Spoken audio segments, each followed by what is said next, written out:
The search for silence is a pilgrimage. For 40 years, my life had been a cacophony of ringing phones, clattering keyboards, and the relentless, adrenaline-fueled hum of a newsroom on deadline. I was an investigative journalist, a professional excavator of secrets, and my work had taken me deep into the noisy, corrupt machinery of power. I'd brought down mayors, exposed corporate syndicates, and won my share of awards. But the cost was a piece of my own quiet. When I finally retired, the only thing I wanted was to trade the roar of the city for the whisper of the wind in the pines. I found that whisper at Eagle's Landing, a remote community of cabins and homes built around the pristine, glass-like surface of Eagle Lake.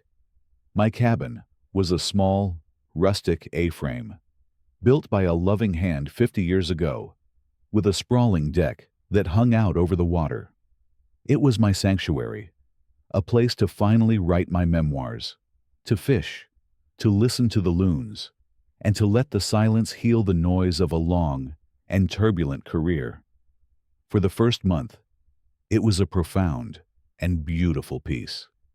I felt the tightly coiled springs of my professional life finally begin to unwind. The peace was shattered by a woman who moved with the arrogant certainty of a wrecking ball. She appeared on my deck one morning, unannounced, while I was enjoying a rare moment of perfect stillness, a cup of coffee in hand. She was in her late 50s, with a severe blonde bob that looked like it had been carved from wood, and a pastel tracksuit that screamed off-duty tyrant. A clipboard, the scepter of the self-important, was tucked under her arm. "This is a private deck," I said, my voice calm, but the old journalistic instinct to establish a firm baseline kicking in. "I am Brenda Donaldson," she announced, as if the name itself was a key that opened all doors.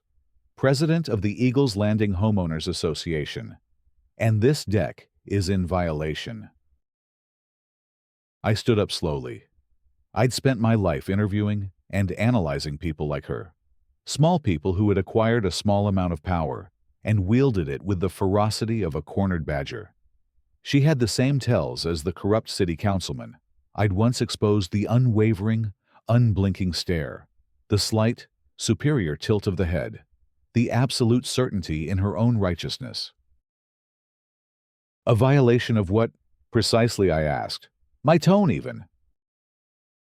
She tapped a perfectly manicured nail on her clipboard. Article 12, Section F. All exterior wood surfaces, including but not limited to decks, railings, and docks, must be treated with an HOA-approved semi-transparent stain. Your deck has been treated with an unapproved, and frankly, rather dreary, opaque wood sealant. It disrupts the aesthetic harmony of the natural shoreline. I looked down at the deck. Its rich, waterproof sealant, the color of dark cedar. A color I had chosen specifically to blend in with the surrounding forest. It's meant to protect the wood from the harsh winters up here, I explained. A muscle in her jaw twitched. The covenants are not concerned with longevity. Mr. Sullivan, Frank Sullivan. Mr. Sullivan. They are concerned with uniformity. This community is an investment. Your personal, unapproved choices threaten the portfolio of every homeowner here. She spoke of our homes as if they were stocks, and she was the fund manager, ruthlessly purging any underperforming asset.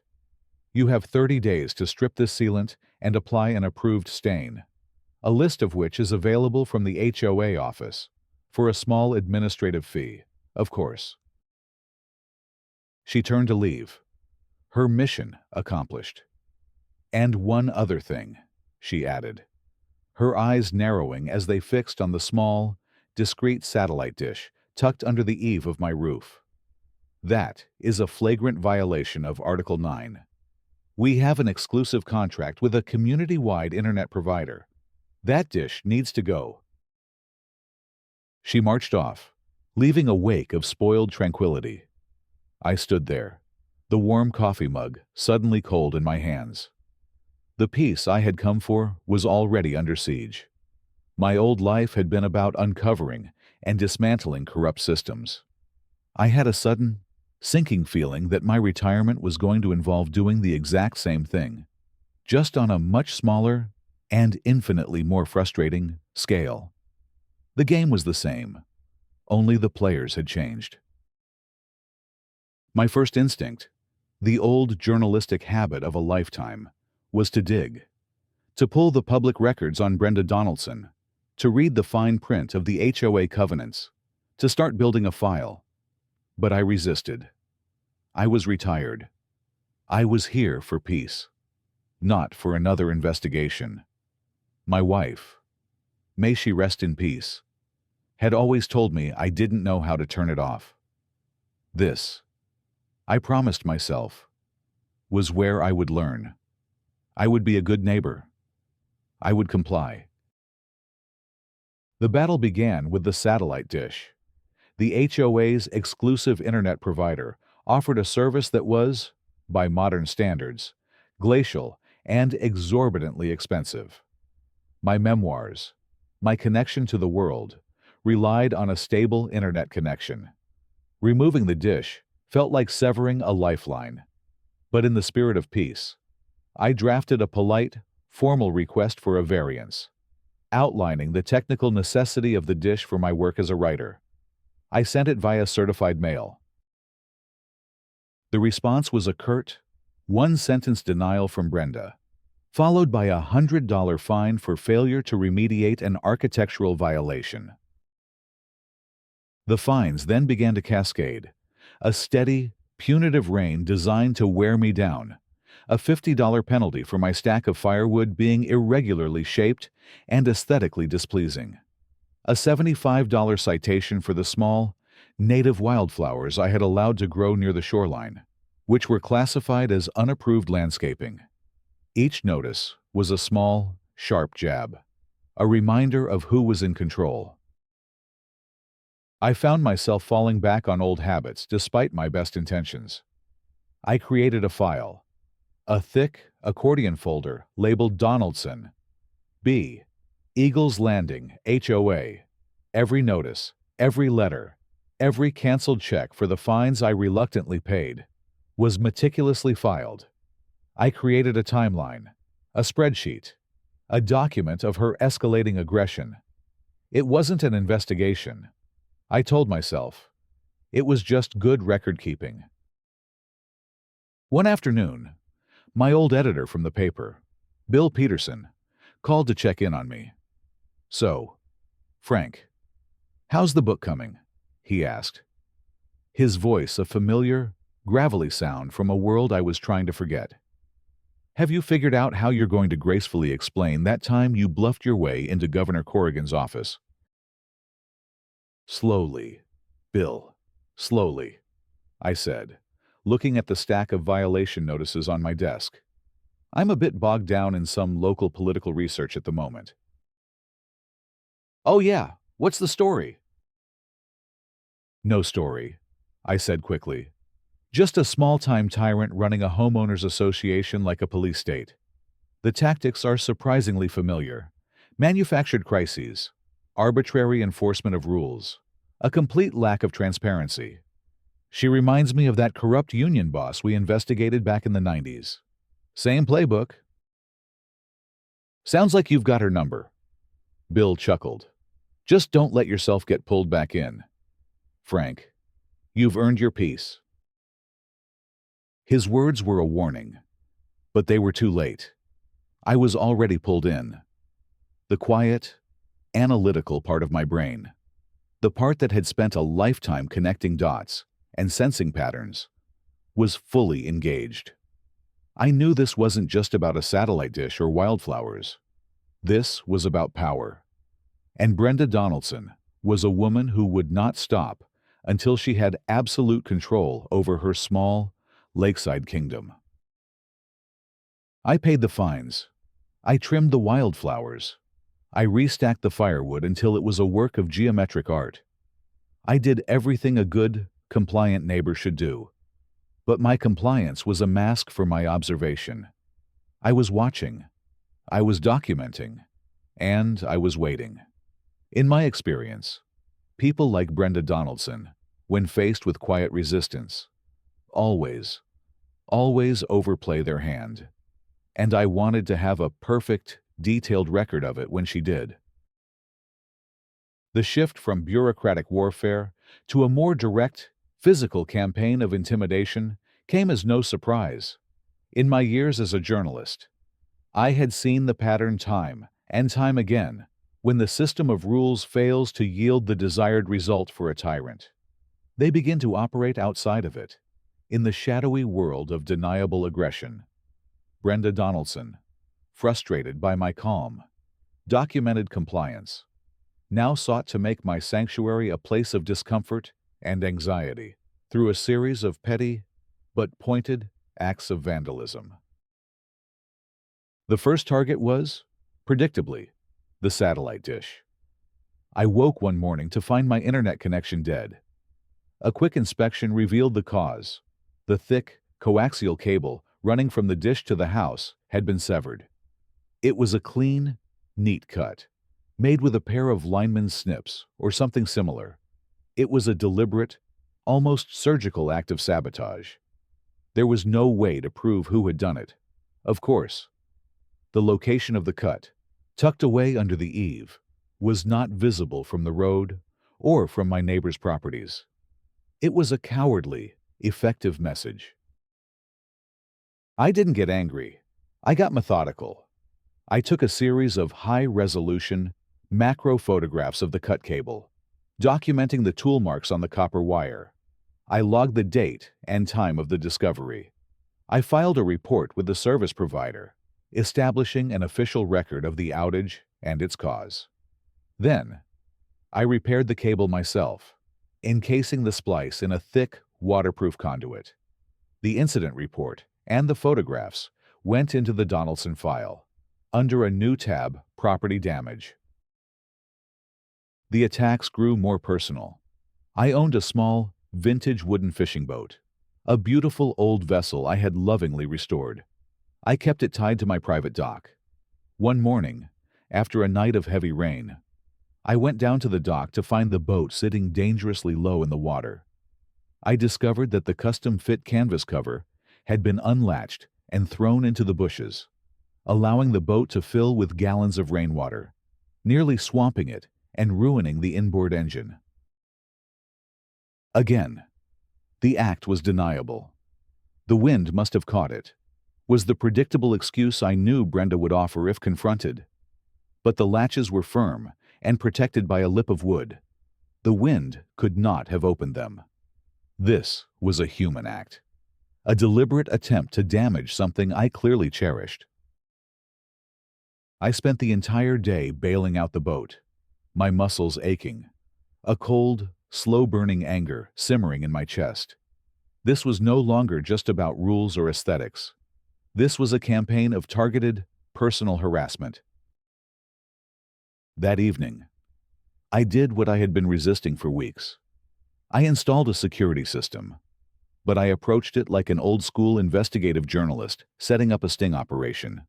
I didn't want big, obvious cameras that would turn my cabin into a fortress. I wanted discreet, invisible eyes. I sourced a set of miniaturized, motion-activated cameras, the kind used in undercover work, and spent a weekend placing them in unobtrusive locations tucked into a knothole in a pine tree overlooking the driveway, hidden inside a hollowed-out birdhouse facing the deck, and nestled in the rafters of the boat dock. They were all networked to a secure, encrypted server hidden in a locked closet in my cabin. I was creating my own private surveillance state, a necessary evil to counter Brenda's own. I felt a familiar, grim satisfaction as I configured the system. The quiet writer was receding, and the old, cynical, and deeply thorough investigative reporter was taking over. One of Brenda's letters had accused me of snooping. The irony was rich. She had no idea how right she was about to be. She believed she was operating under a cloak of invisibility, a ghost tormenting the new resident. She was about to discover that she was, in fact, the star of a very private, very well-documented exposé, and the lead journalist was watching her every move. Having failed to intimidate me with covert vandalism, Brenda Donaldson escalated her campaign to the next logical front: my reputation. If she couldn't force me out with fines or frustration, she would try to turn the entire community against me, painting me as a pariah, a threat to their peaceful, lakeside way of life. Her weapon of choice was the Eagles Landing online community forum, a digital fiefdom where her posts were treated as gospel and dissent was quickly silenced. The first post was a masterclass in passive-aggressive slander. It was a beautiful, sunny photograph of the lake, captioned with a seemingly innocent message. Let's all remember to be good stewards of our beautiful lake. That means no washing boats or using harsh chemicals near the shoreline. We must protect our pristine water quality for generations to come. It seemed harmless enough, but I knew who it was aimed at.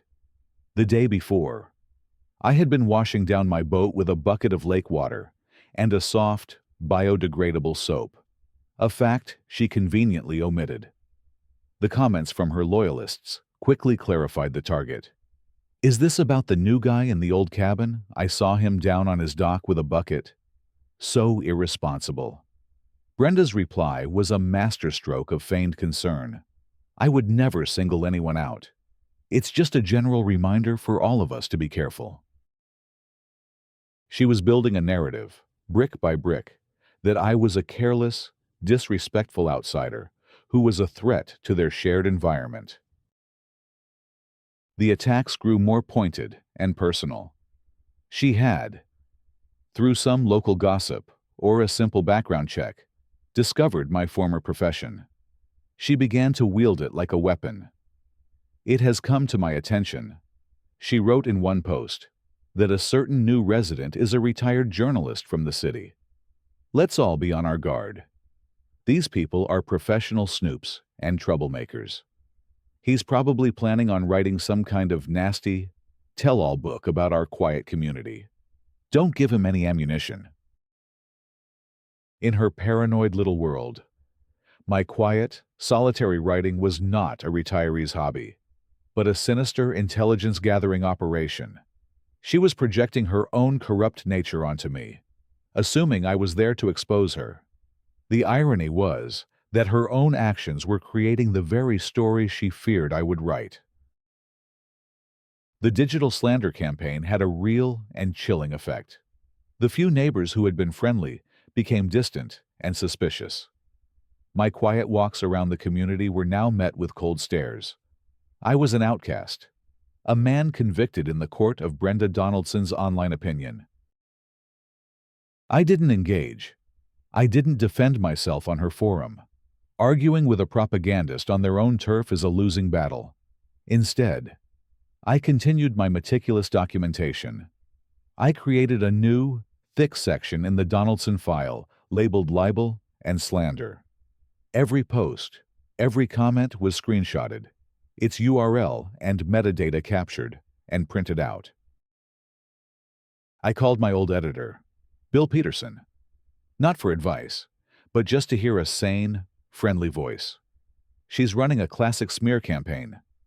Bill, I told him, my voice weary, trying to isolate the target, discredit him before he can speak. She's painting me as a threat to the community to consolidate her own power base. It's amateurish, but it's surprisingly effective in a closed system like this. So, what's your next move? Frank Bill asked, a note of concern in his voice.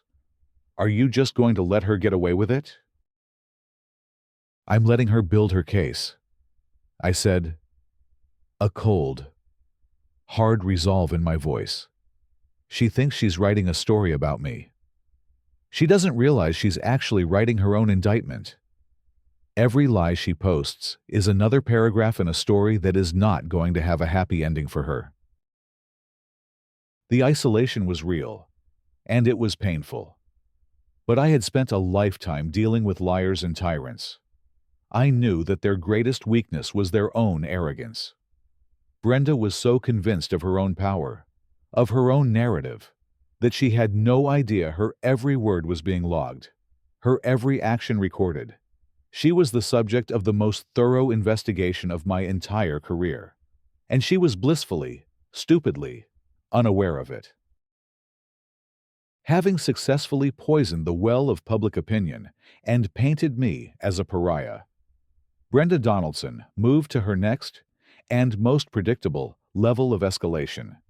She attempted to bring official authorities into our conflict, to use the county's regulatory bodies and her own privately contracted security force as a weapon to legitimize her personal vendetta.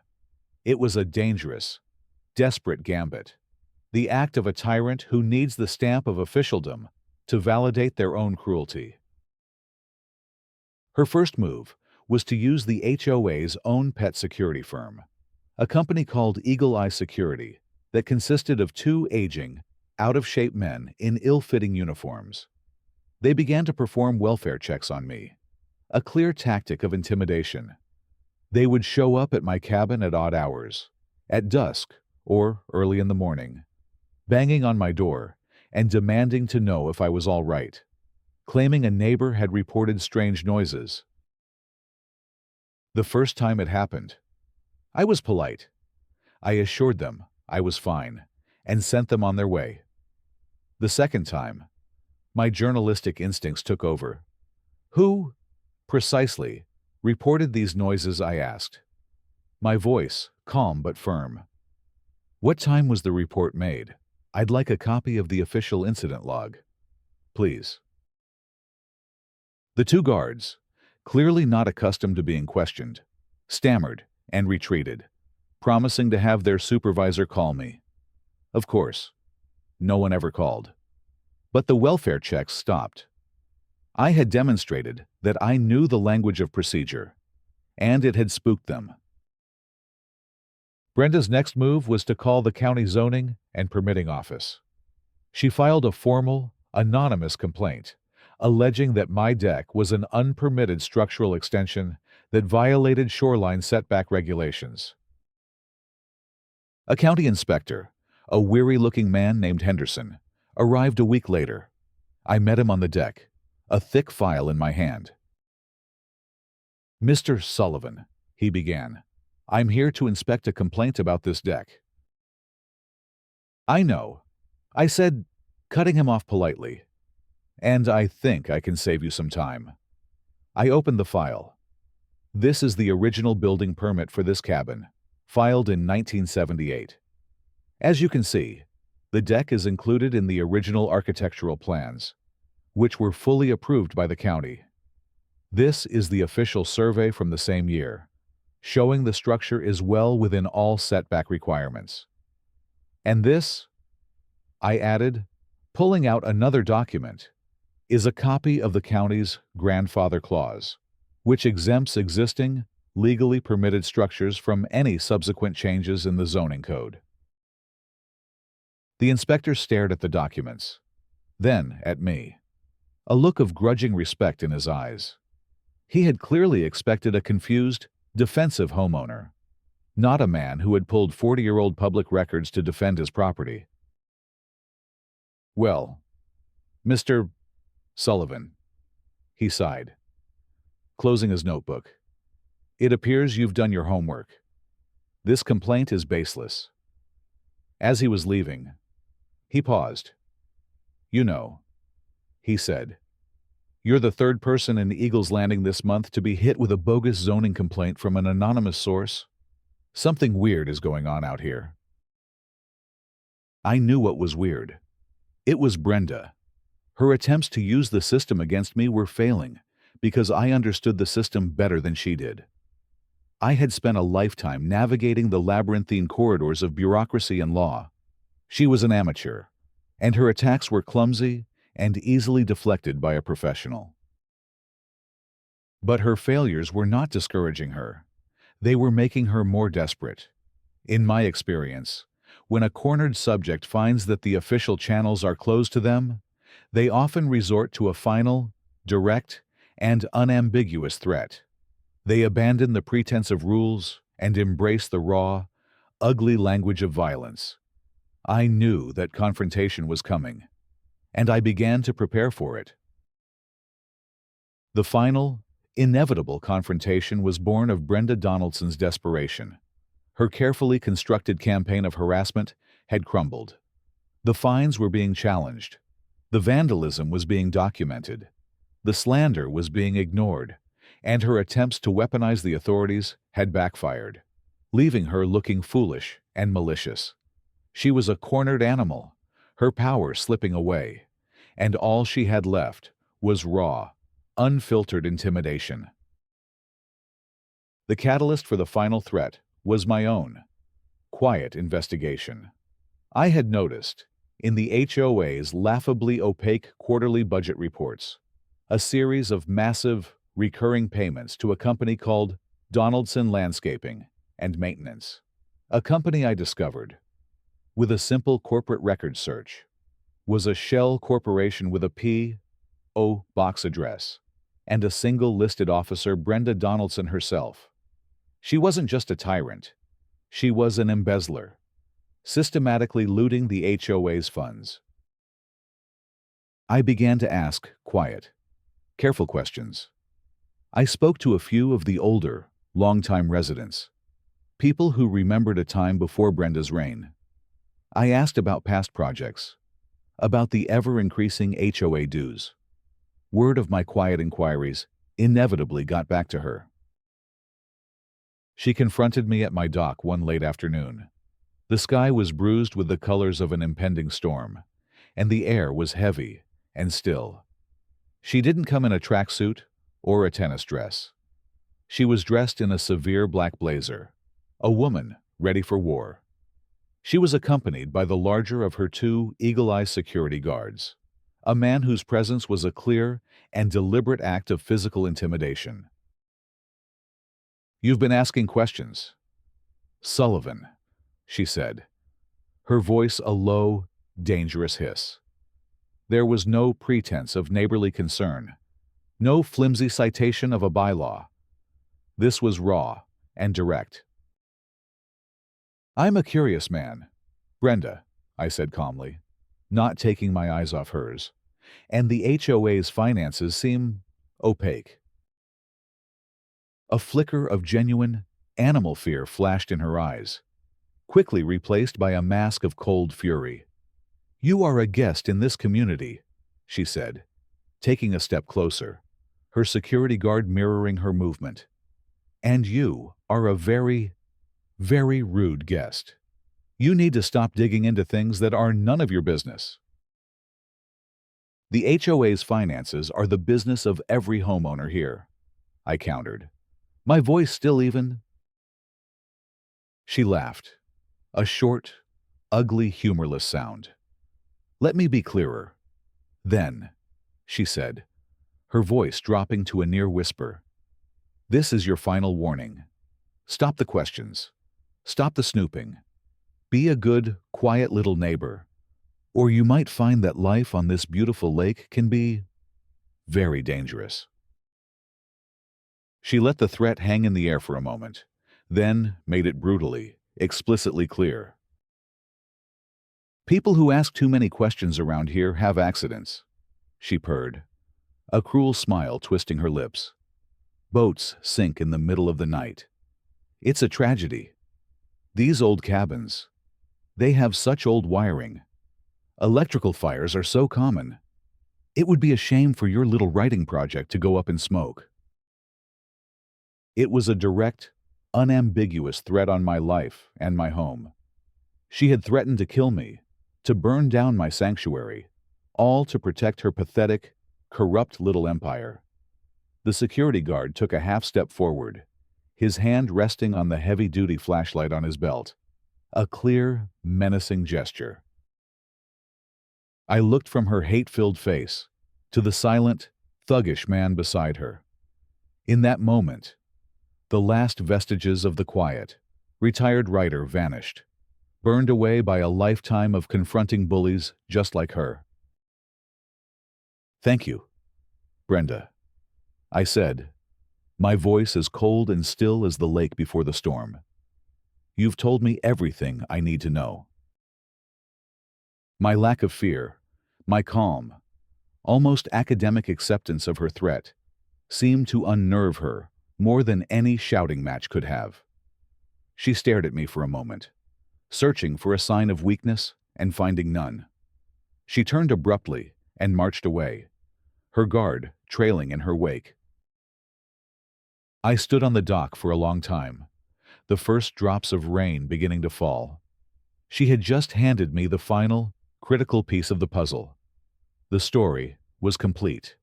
The threats, the vandalism, the slander, the embezzlement, and now, a direct, credible threat on my life. I walked back to the cabin, the rain now falling in a steady, cleansing sheet. I went to my office, picked up the phone, and dialed a number I had not called in a very long time. "Arthur," I said, when the familiar, authoritative voice answered. "It's Frank Sullivan. I'm sorry to bother you, but I need your help. I've stumbled into something, and it's just gotten very ugly." The meeting was set for the following Saturday. Arthur Jennings, the Attorney General of the state, was an old and dear friend. My investigative work on a massive judicial corruption scandal 30 years ago had helped clear the way for his own reformist campaign for district attorney. The first step in his long and storied career. We had a bond forged in the fires of a shared belief in the law. When I told him the full story of Brenda Donaldson, he was not just concerned as a friend. He was intrigued as the state's chief law enforcement officer. "This is a textbook racketeering case, Frank," he had said over the phone, his voice a low, grim rumble. "Extortion, embezzlement, mail fraud. This woman is running a miniature criminal enterprise. I want to see the file." I had told Brenda that I was having a contractor over to discuss a potential settlement regarding the damages to my property. It was a carefully chosen piece of bait. Brenda, paranoid and convinced I was meeting with a lawyer or a private investigator to build a case against her, would never be able to resist the urge to confront and intimidate me, to blow the meeting up before it could even start. The day was gray and drizzly, the sky a low, oppressive ceiling. Arthur arrived not in a state car, but in his own, discreet, private sedan, looking less like the Attorney General and more like a college professor on a weekend trip. He was a tall, silver-haired man with a quiet, imposing presence. We sat at my large oak dining table, the thick Donaldson file spread between us, the rain drumming a soft tattoo on the cabin's roof. "This is some of the most meticulous casework I've ever seen, Frank," Arthur said, shaking his head in admiration as he leafed through the pages of evidence. "You may have missed your calling as a prosecutor." "I preferred to stay on the other side of the aisle," I said with a wry smile. We were deep in a discussion about the legal precedent for dissolving a corrupt HOA board when it happened. There was no knock. The front door of my cabin was simply thrown open with a violent bang, crashing against the interior wall. Brenda Donaldson stood in the doorway, her face a mask of crimson rage, her eyes wild. Behind her stood her loyal security goon, a man whose attempt at an intimidating posture was undermined by a clear look of panic in his eyes. "All right, Sullivan," Brenda shrieked, her voice echoing in the quiet cabin. "This constant harassment of the Homeowners Association stops. Now I am tired of your threats and your secret meetings. Who is this man?" She stabbed a trembling finger at Arthur, who had slowly risen to his feet. I stood up as well, a strange, exhilarating calm settling over me. This was it. The final scene. "Brenda," I said, my voice even, "I'd like you to meet my old friend, Arthur." Arthur looked at the sputtering, furious woman. He didn't look angry. He looked disappointed. The way a teacher looks at a student who has failed a simple test in the most spectacular way imaginable. "Ms. Donaldson," he said, his voice calm, but carrying an immense, resonant weight that seemed to suck all the air out of the room. "I am Arthur Jennings." Brenda just stared at him, her rage momentarily short-circuiting, confused by his placid demeanor. "I don't care who you are," she spat. "You are trespassing in a private community and conspiring to—" "And," Arthur continued, his voice cutting cleanly through her tirade, "I am the Attorney General for this state, the Chief Law Enforcement Officer, and you, madam, have just committed felony breaking and entering in front of me." The power dynamic in the room didn't just flip, it shattered into a million pieces. The color drained from Brenda's face, leaving it a pasty, sickly white. Her mouth opened and closed, but no sound came out. The security guard behind her looked like he was about to faint. "Frank was kind enough to share his meticulously compiled file on you with my office last week," Arthur went on, his voice a relentless, logical hammer.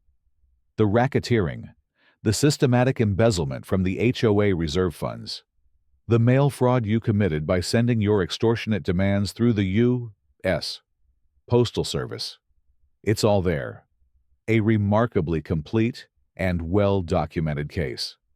I was just here today, in a private capacity, to get his final, signed affidavit before we proceeded with the indictment." He gestured around the room at the illegal entry. "But this is a wonderfully unexpected gift. A direct, physical confession of your criminal disregard for the law. And you even brought your primary co-conspirator along." He nodded at the terrified security guard. Arthur discreetly pressed a button on the small keychain fob on the table.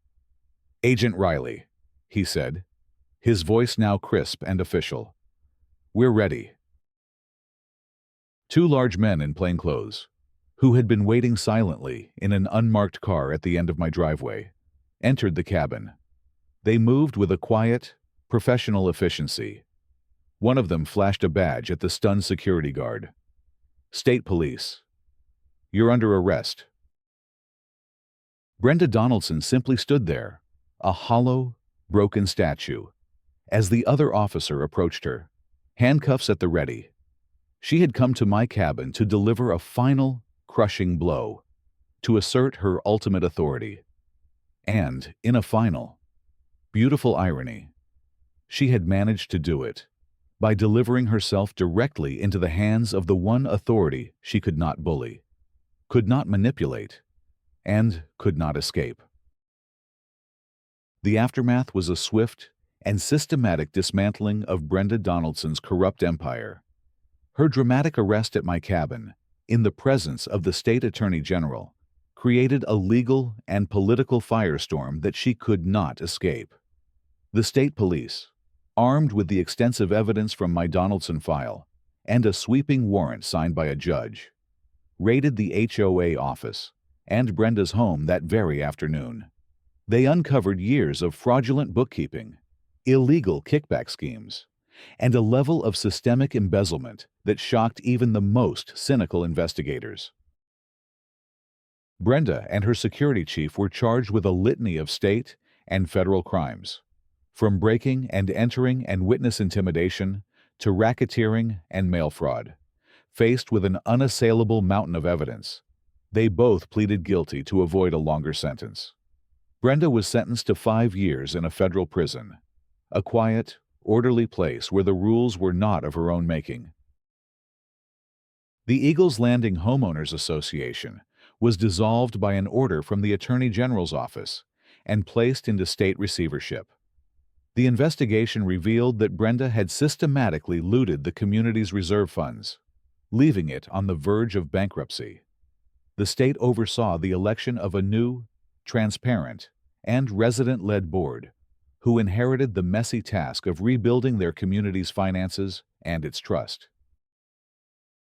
My identity as the investigative journalist who had brought down the infamous Mayor Corrigan years ago inevitably came out during the legal proceedings. The story became a minor media sensation. The tale of the retired reporter who couldn't help but uncover one last story of corruption in his own backyard. I was hailed as a local hero, a role I found deeply uncomfortable.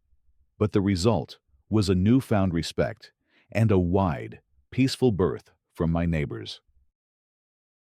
The peace that finally settled over the cabin was deeper and more profound than the quiet I had first found here. It was a peace that had been fought for, a silence that had been earned. Arthur came to visit a few months later, not as the Attorney General, but as my friend. We sat on the deck, fishing lines dangling in the still, clear water, the only sound the gentle lap of the waves and the cry of a distant eagle. "So, Frank," he said with a wry smile, "how's the book coming?" I looked out at the lake, at the deep, calming green of the pines. "It's coming along, Arthur," I said, "and it's got a hell of a new chapter."